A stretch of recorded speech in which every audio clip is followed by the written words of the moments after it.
মাহফুজ,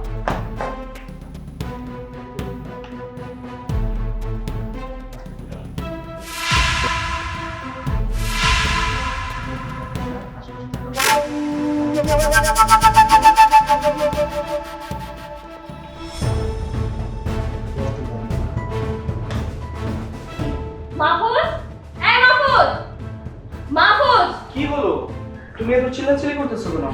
চিল্লাচিল্লি কেন করতেছি সেটা না জানলেও চলবে। তুমি এই মুহূর্তে এখন আমাকে আমার বাবার বাড়িতে আসবা। কেন? তোমার আবার কি হয়েছে? তোমাকে কেন আমি বাবার বাড়িতে দিয়ে আসবো? কারণ কি জানো? কারণ তোমার নিজের মা চায় না আমি তোমার সাথে সংসার করি, এই বাড়িতে থাকি। তুমি সব সময় কেন আমার মায়ের পেছনে লেগে থাকো বলো তো? আমি তোমার মার পিছনে লেগে থাকি নাকি তোমার মা আমার পিছনে লেগে থাকে সবসময়? আচ্ছা, তুমি সেটা কিভাবে বুঝলে যে আমার মা সব সময় তোমার পেছনে লেগে থাকে? ও আচ্ছা, আমি কিভাবে বুঝছি তাই না? এই যে দেখো, নিজের চোখে দেখো, দেখো তেল ফলায় রাখছে, যেন আমি এখান থেকে যেতে পড়ে আমার পা হাত পা ভাঙে।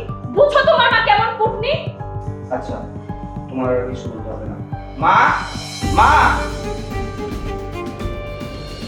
কি রে বাবা, কি হয়েছে? কেন? তুমি কিছুই বুঝতে পারতেছো না?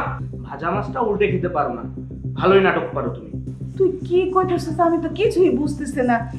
আমি কি করছি? আচ্ছা মা, একটা কথা বলো তো, তুমি কি চাও না তোমার বৌমা এই বাড়িতে থাকুক?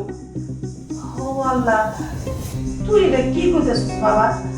আমি তো নিজেই পছন্দ করে বৌমারে নিয়ে আসছি, আর এখন তুই আমার কইতেছিস বৌমা এই বাড়িতে থাকে না? এটা আমি চাই না। না না বাবা, এটা তোর ভুল ধারণা। তুমি পছন্দ করে আনছো, সবকিছু ঠিক আছে, তাহলে তুমি ফ্লোরের মধ্যে কেন তেল ফলাইলা? আরে এখানে তেল আসলো কোথেকে? বৌমা, তুমি কি জানো না এখানে তেল কোথেকে এলো?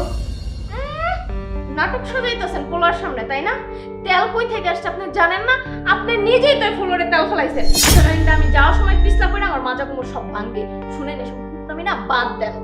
কি রে বাজান, তোর বউ তোর সামনে আমারে কি কইতেছে এসব? তুই কিছুই কইতেছস না? হ্যাঁ, আমি বলবো, কিন্তু আমার বউকে না, আমি বলবো তোমাকে। শোনো মা, তোমার মতো কিছু শাশুড়িদের জন্য বউকে বাড়ি ছাড়া হতে হয়। আর ছেলেরা কি করে জানো? মাকে নিয়ে বৃদ্ধাশ্রমে দিয়ে আসে। আমার যেন সেই কাজটা করতে না হয়, এই ব্যাপারটা মাথায় রাখবে। আমার যেন তোমাকে বৃদ্ধাশ্রমে দিয়ে আসতে না হয়, এটাই আমি তোমাকে বলে দিলাম। মাহি, তোমাকেও আমি একটা কথা বলে রাখি, তুমি সবসময় আমার মায়ের থেকে সাবধানে থাকবা। হয়তো সে তোমাকে পছন্দ করে আনছে, বাট সে হয়তো তোমাকে এখন আর সহ্য করতে পারে না। তোমরা থাকো, আমি বাইরে গেলাম। কি ব্যাপার? এখন নাকি এখানে দাঁড়িয়ে থাকবেন কাঠের পুতুলের মতো, নাকি এগুলো পরিষ্কার করবেন, নাকি আপনি চান সত্যি সত্যি আমি এখানে পিছলা করে আমার মাজা কোমর